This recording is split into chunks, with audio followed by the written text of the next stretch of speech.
গোডাউনের ceiling ভেঙে মৃত্যু হলো 4 শ্রমিকের। কোনো ক্রমে প্রাণে বাঁচলেন আরও 4 জন। হাওড়া মালি পাঁচঘড়া থানার 52 JM মুখার্জি রোড ঘটনায় ঘিরে চাঞ্চল্য। জানা যায় কাঠ এবং লোহার পরিবর্গার সিলিং ভেঙে এই বিপত্তি। মোট 9 জন এই গোডাউনে ঘুমোচ্ছিলেন। সাত সকালে প্রাতকৃত্যের জন্য একজন বেরিয়ে যান। সিলিং ভেঙে পড়ার সময় বাকি 8 জনের মধ্যে থেকে 4 জন বেরিয়ে যেতে সক্ষম হন। বাকি 4 জন চাপা পড়ে যান সিলিংয়ের তলায়। গোটা ঘটনায় শোকের আবহ এলাকা জুড়ে।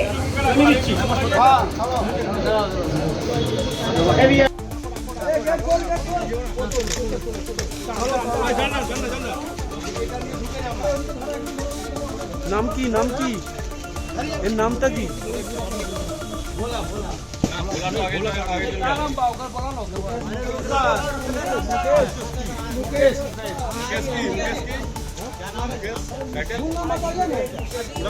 Bureau report, news metro.